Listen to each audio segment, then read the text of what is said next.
Grace and peace bazalwane, greetings. Ngiyanibingelela nonke egameni lika Jesu Kristu waseNazaretha. Sembonga uNkulunkulu ke bazalwane kakhulu. Kuyaphuthuma ke sengithi awuthi ngenze le video le ngiyenze ngale phone so ayingazi nakuba ndizokuvakala kakuhle na or kanjani. Yes. Siyambonga kakhulu ke uNkulunkulu bazalwane, kuhlezi kuyintokozo kakhulu ukuthi sibe nabantu abanjengani,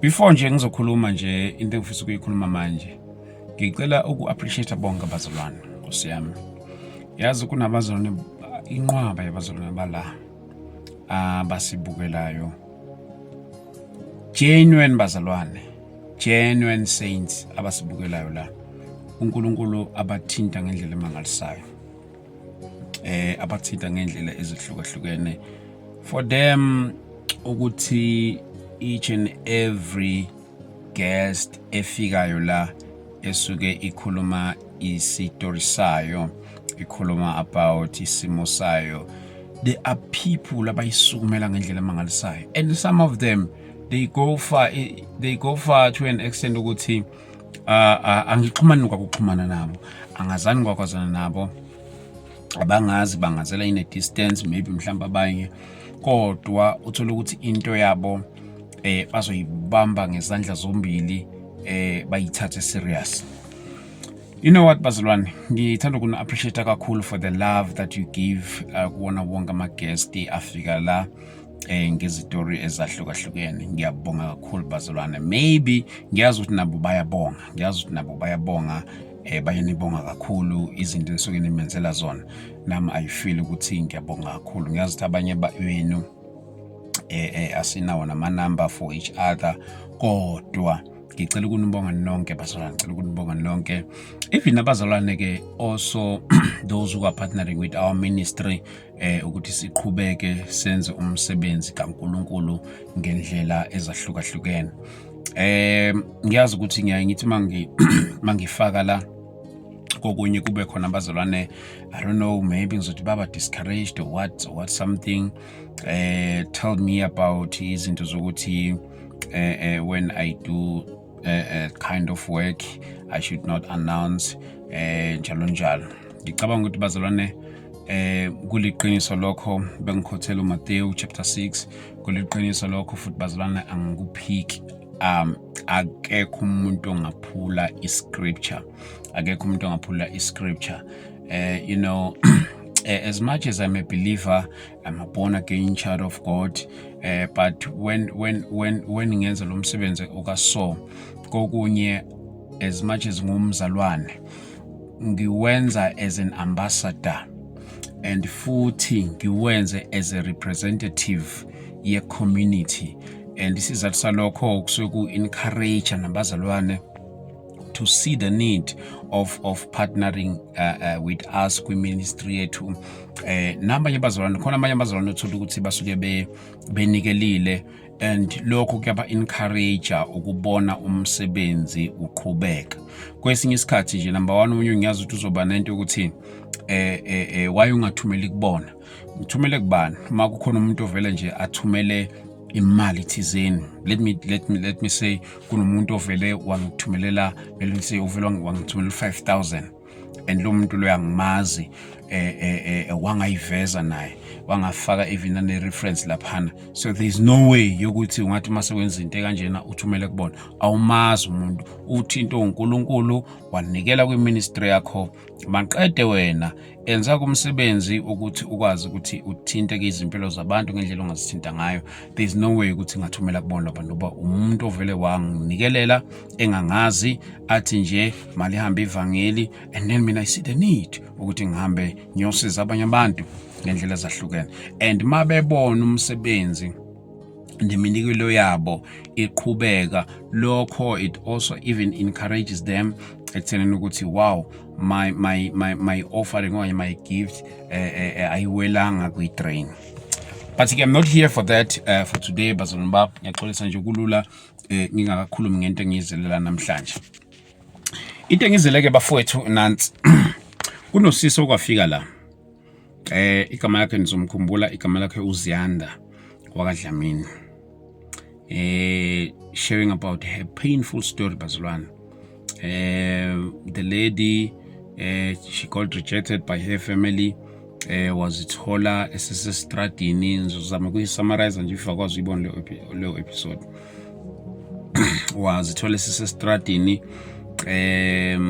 and yonke into I'll quote her ukuze akwazi ukusurvive she will have to look ukuthi ubani umuntu angalala naye ukuze akwazi ukuthi athole indlela yokuphila.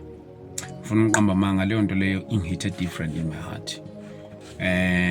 Ingishaye ngendlela ehlukile enhlizweni yami as a result ukuthi now uhlala nabantwana bakhe abayi4. She ended up by having 4 kids. 4 kids ahlala nabo okay, yeah, no, it's fine. Ngoba wabusho nakho lokho it's okay. Now she's staying with her 4 kids. Akasebenzi uphila ngokudayisa. Nasesikoleni nogcina ngaqedanga. Maybe nje for full details I would advise ukuthi go and watch that episode. Isimo sakhe asikho sihle bafowethu. Ngifuna uqamba manga isimo sakhe asikho sihle. Uyabona umuntu makuzophela inyanga njalo kumele enze plan ukuthi irent ikhokha ngani, abantwana bayangana esikoleni, njalo zonke lezo zinto lezo ke. Bazalwane, ngiyazi ukuthi baningi abantu abasesimeni abadinga usizo, abadinga ukulekelelwa ngezindlela ezahlukahlukene. Baningi abantu abasezimeni ezahlukahlukene abadinga ukuncediswa. But ipoint lami lilana ngabafowethu. Istory sikasisi singithinte ngendlela ehlukile. Ngaze ngamthembisa nalaphana kwi episode ukuthi ngizomvakashela. By the way ke ngileke kwakhe la hlala khona nini ngile la hlala khona yesterday. Yes, so ngile hello mama. Yes, ngileke la ahlala khona yesterday njoba ngimpromisile ukumnikeza ukuthi ngithenge igrocery ukuze akwazi ukuthi akwazi ukubuka ukuthi yini enyanga yenza mhlawumbe ukuthi this month akayithenga igrocery akwazi ukuthi ahlanganise ezinye izinto. Into engizoyicela ke la bazalwane bami sizamile ukwenza i-episode naye even lapha endlini encane nje isizathu saleyo interview leyo bokuthi akwazi ukushare ama details wakhe ukuthi utholakala kanjani because ngalela la kanti ngoshiya nje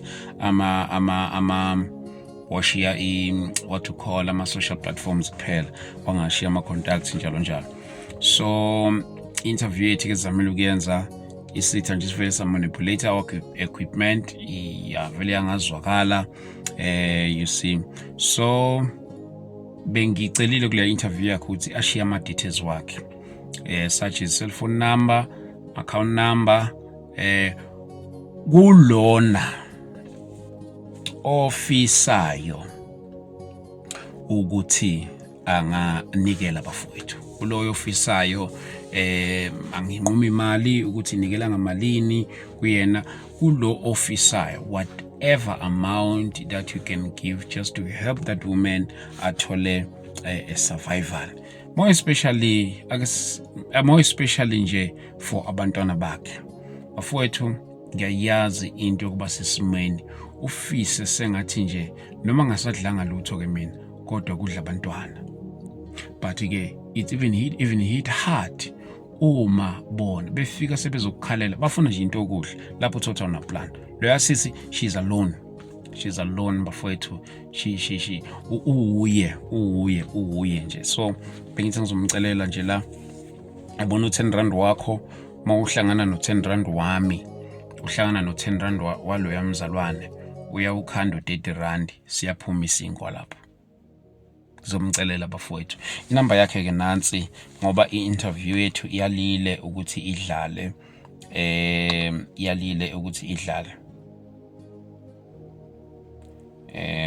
inamba yakhe nansi 067 933 4058 067 933 4058. And then on the issue kunento nje ifika la ngqondweni yami on that issue bazalwane kulokho enisuke nikubona enisuke ngikuposta nje maybe it's just 10% of what I'm doing ukuthi ezinye zezinto bazalwane I choose not to post them but ezinye zazo ngeke ngiziposte just to encourage abazalwane to see the need of giving okanye babone ukuthi yini singayinikelela.